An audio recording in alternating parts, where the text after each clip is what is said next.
Ladies and gentlemen, boys and girls, welcome to Playing with Power MTG, where we play with the most powerful cards in the most powerful formats.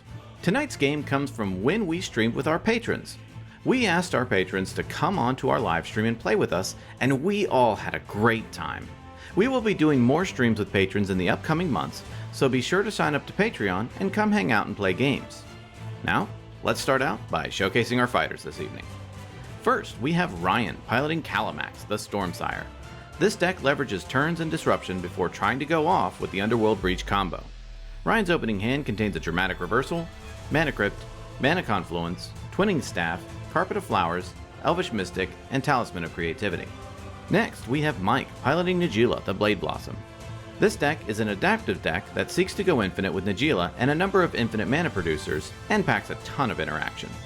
Mike's opening hand contains a Horizon Canopy, Tundra, Badlands, Dark Confidant, Veil of Summer, Vexing Shusher, and a Birds of Paradise. After that, we have one of our patrons, Kyle, piloting Elsha of the Infinite. This deck, called Elsha Top, seeks to go infinite with the use of Elsha's ability to cast off the top of your library. Kyle's opening hand contains a Command Tower, Island, Serum Visions, Sensei's Divining Top, Merchant Scroll, Jitaxian Probe, and a Pyroblast. Finally, we have another patron, Taka, piloting Urza, Lord High Artificer. This version of Urza, called Poly Tyrant, seeks to use Polymorph on Urza's construct to fetch up Tidespout Tyrant and go for the win. Taka's opening hand contains a Mana Vault, Isochron Scepter, Fabricate, Fierce Guardianship, and 3 islands. Without further ado, let's kick off this powerful perusing of patrons' playstyles. Ryan wins the best Pop-Tart flavor trivia question. It's chocolate chip cookie, by the way. And gets to start us off. Ryan draws a card for turn and plays a Mana Confluence. He casts a Mana Crypt. He casts a Talisman of Creativity. He taps his Talisman to cast Elvish Mystic. All dumped out, Ryan passes. Mike draws a card for turn and then plays a Horizon Canopy. He taps his Canopy to cast Birds of Paradise. Mike passes. Kyle draws a card for turn and then plays a Command Tower. He casts a Serum Visions, drawing a card and scrying 2. Kyle passes. Taka draws a card for turn and then plays an Island. He casts a Mana Ball. Taka passes. Ryan draws and then plays a Carpet of Flowers. He moves to his second main phase and adds 1 blue through his carpet. He casts Twinning Staff. Ryan ends his turn. Mike draws and then plays a Flooded Strand for turn. He cracks it for a Tropical Island. He taps his Canopy to cast Vexing Shusher. It resolves and Mike gives a turn to Kyle. Kyle draws and then pays 2 life to cast Jitaxian Probe, targeting Mike.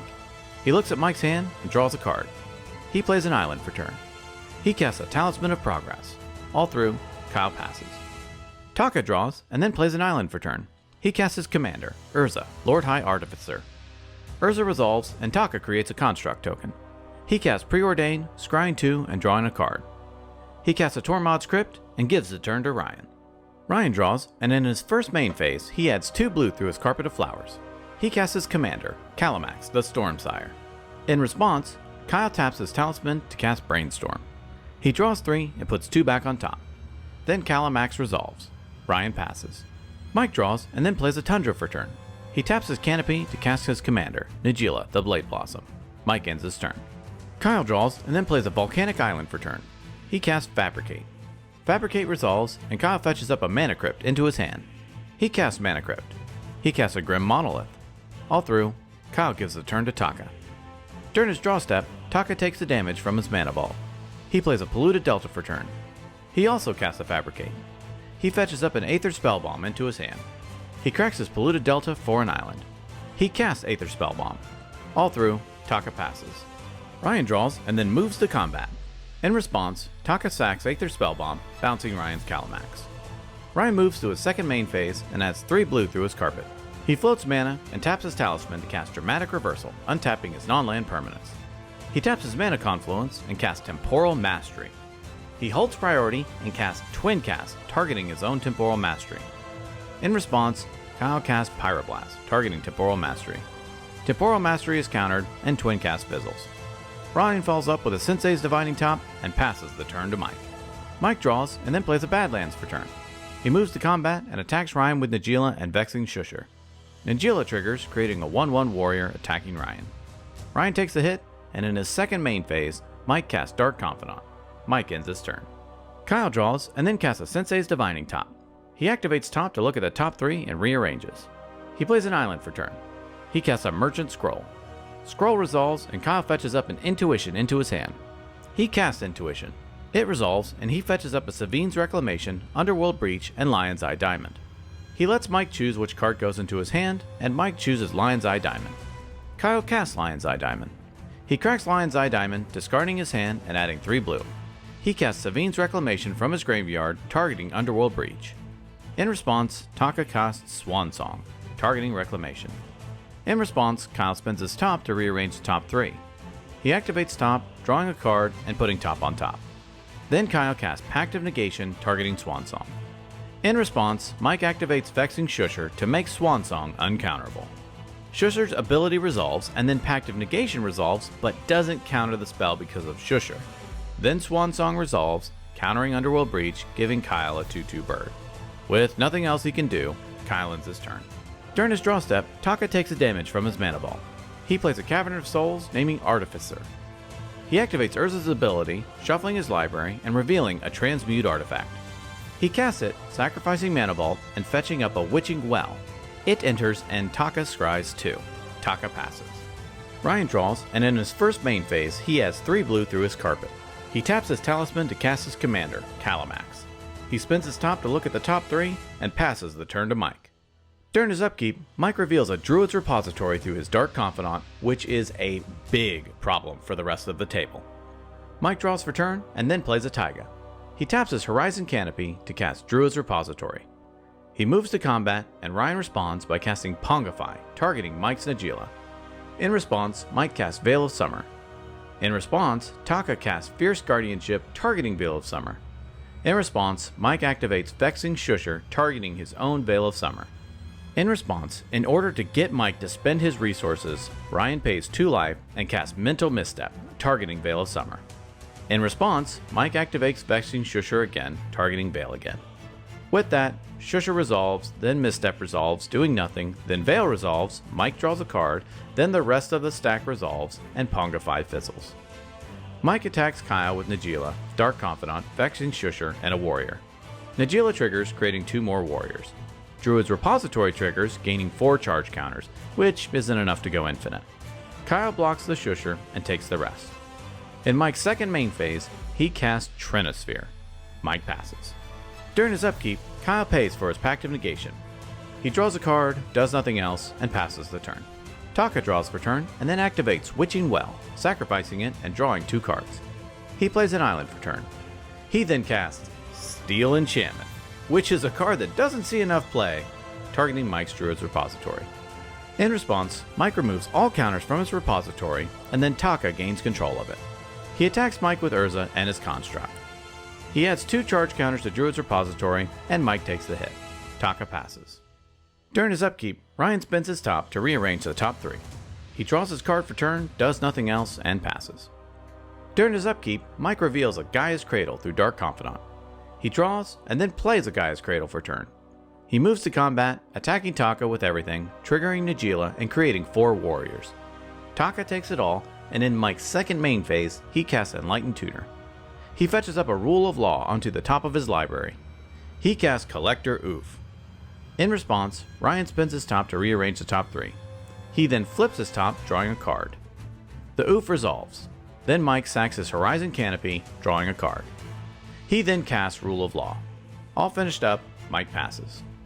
Kyle draws and then plays a Sulphur Falls for turn. He casts his commander, Elsha of the Infinite. He looks at the top card of his library and passes the turn.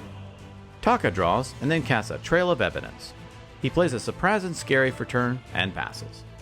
During his upkeep, Ryan loses his Mana Crypt trigger and takes 3 damage. He draws and plays a Command Tower for turn. He passes. During his upkeep, Mike reveals a Gemstone Caverns through Dark Confidant. He draws and then moves to combat. He attacks Taka with 7 1/1 Warriors, triggering Najeela and creating 7 more Warriors. Before blocks, Mike taps his Nurturing Peatlands to activate Najeela, untapping his Warriors and giving them Trample, Lifelink, and Haste. Taka blocks 2, takes the rest, and Mike gains 14 life. In his second combat, Mike attacks Taka with 4 Warriors and Kyle with 8 Warriors, triggering Najeela, creating 12 more attacking Warriors, all at Taka. Taka blocks 2 Warriors, Kyle blocks 1, then Taka dies, and Mike gains 12 life. Since Steel Enchantment left the battlefield when Taka died, Mike gets his Druid repository back. All through, and sitting in a really good spot, Mike passes. Kyle draws and then plays a Marsh Flats for turn. He casts a Scroll Rack from the top of his library through Elsha. He cracks his Marsh Flats, fetching up a Tundra. He wants to cast what's on top of his library, which is a Rolling Earthquake, but cannot due to rule of law. Everyone informs him to definitely do it next turn though. With that, Kyle passes. During his upkeep, Ryan's Mana Crypt trigger goes onto the stack. In response, Kyle casts Rolling Earthquake, where X equals 2 from the top of his library through Elsha. In response, Ryan floats 1 green mana from his Elvish Mystic, and Mike floats 25 green mana from his Gaia's Cradle, mostly just a flex on Ryan. Then, Mike casts Swansong, countering Kyle's Rolling Earthquake and giving Kyle a 2/2 bird. Then Ryan resolves his Mana Crypt and it deals no damage. Ryan draws and plays a Yavimaya Coast for turn. From this point, everyone agrees that they cannot stop Mike, agree to concede, and Mike wins the game.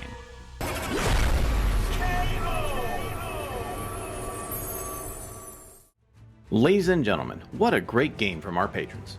Let's take a look at some highlights. First, Ryan was actually presenting a win on his turn that he tried to go off. Twinning Staff plus Kalamax plus Temporal Mastery plus Twin Cast equals infinite turns. Once he was disrupted when Taka bounced his commander, a better play would have been to hold off and try again a turn or two later. Mike was definitely steering the game with his presser from Najeela, which is exactly what that commander does. His excellent decision to pull out stacks pieces to stifle progression of the board helped him keep his lead. Kyle's win attempt with Underworld Breach was a high-risk, high-reward situation. Having to lose your hand with Lion's Eye Diamond is just the risk you take with that. Having Elsha out to have more control over the top of his library could have benefited him more during that turn. Taka was playing Table Police with his counter magic. Unfortunately, since he was spending too many of his resources stopping others, he couldn't progress his own game plan as much as he would like. The player of the game was Mike. He was definitely leading the direction of the game and making many react to his moves. The most valuable card goes to Vexing Shusher. This card allowed Mike to let his opponents waste resources trying to stop him over and over again. The fact that this card can't be countered and makes all of your other spells uncounterable with just 1 mana is just so broken. It's surprising that this card doesn't see more play. We wanted to thank all of our patrons who joined us for our Patreon livestream.